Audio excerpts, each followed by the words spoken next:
Okay, good morning mga kalambayers. So, yan, nakapakain na naman tayo. So, ito na yung mga pato kong napisa noong November. 10 sila noon. Ngayon, 4 na lang sila. Yung puti, saka yung itim. So, 3 itim, 1 puti.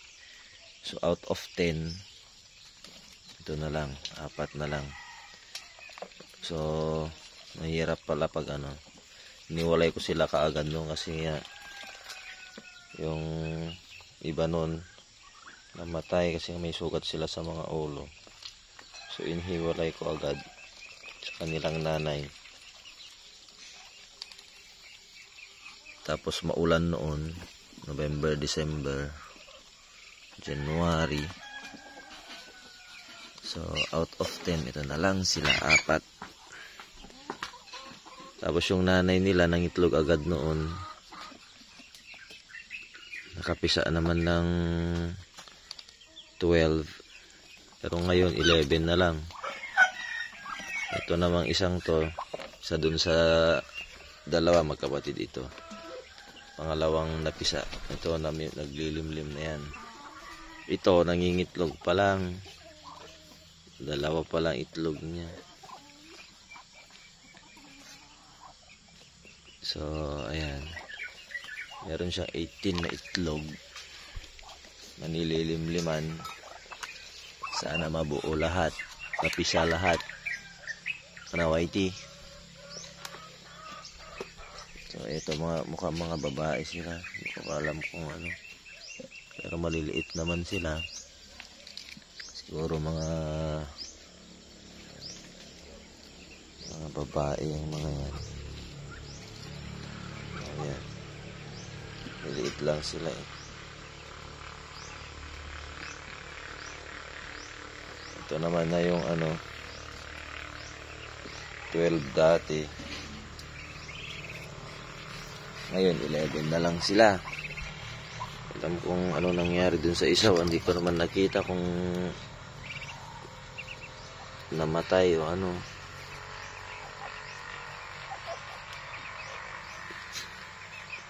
So ito ngayon pinasunod ko sila sa kanilang nanay. Pero yung nanay nila ayun nangingitlog na naman. Wala pang 1 buwan.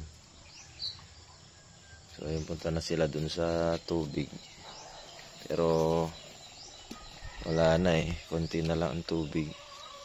Ayun na sila. Ayun na sila. Swimming na naman sila pagkatapos kumain. So wala nang tubig. Konti na lang, 2, 4, 5, 6, 7, 8, 9.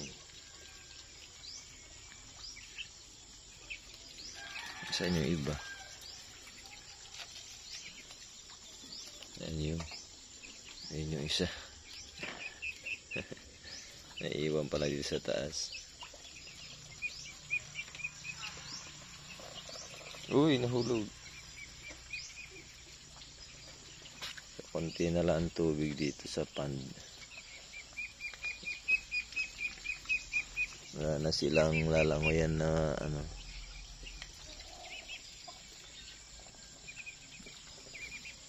Ayan, sana mabuhay lahat tong 11. Wala, hindi ko nakita yung bangkay nung isa. Ano nangyari? Dito ko lang isa. Iwan. Talong ka rin.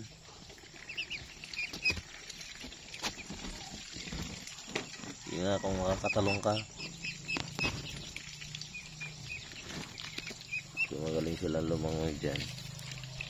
So ang 4 na sabi ko, hindi masyado kasi nakakulong sila dati. Ilang 2 months ko ata silang ikinulong kasi nga maulan noon. Saka iniwan sila agad nung nanay nila. Kaya pakita ko yung mother of all. Ito yung mother of all. Nangingitlog na naman. January 30 lang nung namisa. Ngayon February 28. 29 na pala yun. Ayan. So ayun, dalawa na itlog nun. Pangatlo ngayon kung mga may itlog yun. Ito naman si Uno. Uno, siya ang unang anak noon. Mag-isa siyang napisa. Lalaki na napakatapang. Ayan, nakatali. Kasi nilalabanan niya tong tatay niya. Ayan. So ito yung original na ano ko, barako. Tapos ito yung panganay. Mag-isa, tapos nung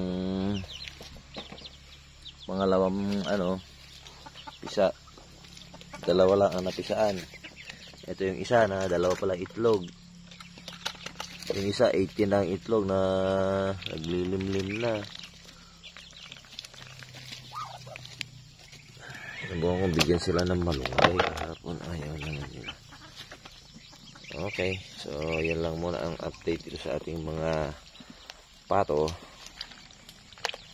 Sana maparami natin. Ayan, 3, 4, 5, 6, 7, 8, 9, 10, 11 na lang sila eh. Originally 12 sila. Okay, bye.